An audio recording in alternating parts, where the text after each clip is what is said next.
we're combing through the aisles of Vulcan Video, an independent video store here in Austin, Texas, to find the most obscure, the strangest, and the overlooked gems of yesterday. This is the Vulcan Vault.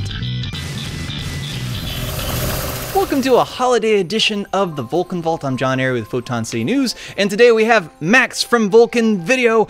Max, what have you picked out for us?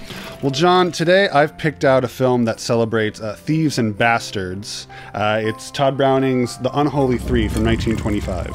Now, Todd Browning, he's the guy who did Dracula and Freaks. Dracula, Freaks, yes, and he also did 10 films with this film star Mr. Lon Chaney. In this, Lon Chaney plays Echo, a ventriloquist who is performing in a sideshow along with a number of other entertainers and freakish attractions, including Harry Earls, who would go on to star in Freaks as the main little person. And so everything is going okay, but until Tweedledee, Earls, kicks a kid in the face. And they realize, oh, they got to get out of there.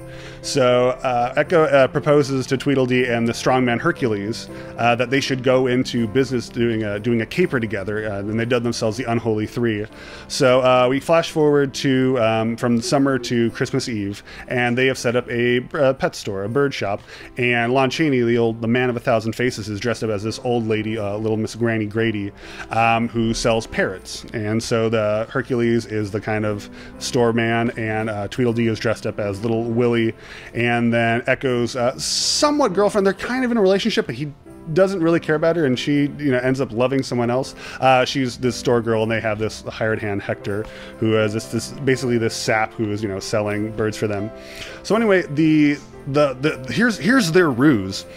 Mrs. O'Grady sells parrots that don't talk, but she uses her ventriloquist skills to say, like, oh, I'm a pretty Polly.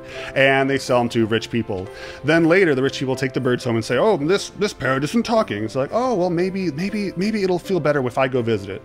So Echo, as the old lady, takes Tweedledee dressed as a little baby, and they go over and they scope the place out, see if there's anything worth stealing. And when they do, they come back later that night, steal things. Then everyone's like, oh, how mysterious. And they take anything worth stealing. So basically, Christmas Eve is when everything goes wrong. Echo is waylaid because Hector is proposing marriage to his girl Rosie. So Tweedledee and Hercules go and do this robbery alone, and they end up murdering the man in cold blood.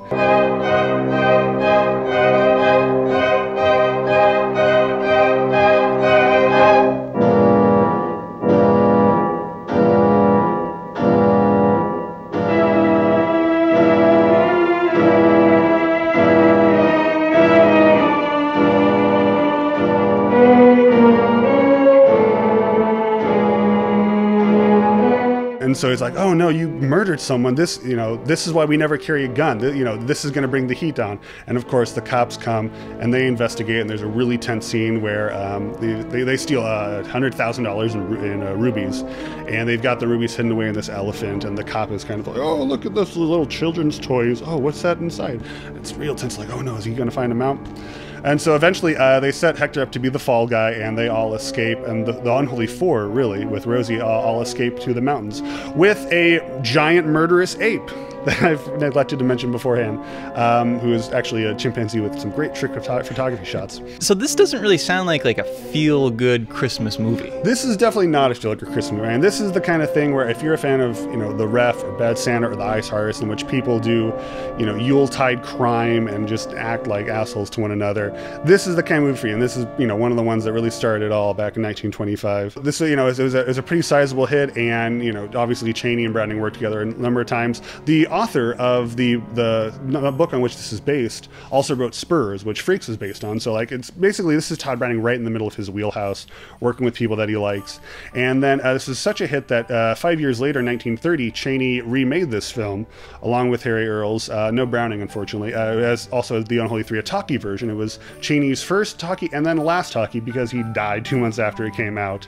And it's worth watching because, again, the thing that people tend to forget is that Chaney, he makeup, he's a great silent actor, also a great voice actor. And as a ventriloquist, he gets a chance to really kind of shine. He does 5 or 6 different voices in the thing. And as a publicity stunt for the remake, he signed he's like, this is my voice in all these. This is my real voice. She was a butterfly's daughter. Oh, he's going to sing She Was a Butterfly's Daughter. She was a satellite daughter, but he was a son of a bee.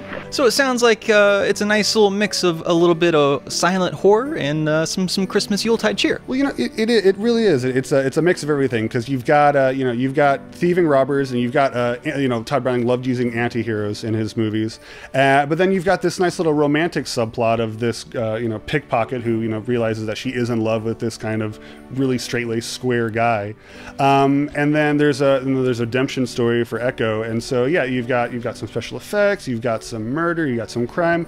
It kind of is. It really is the film that the whole family can enjoy if your family likes watching silent films for the holidays. Excellent. All right, so the Unholy 3, that's the holiday pick for today. Thanks, Max. For more news and reviews, keep checking in with PhotonCityNews.com.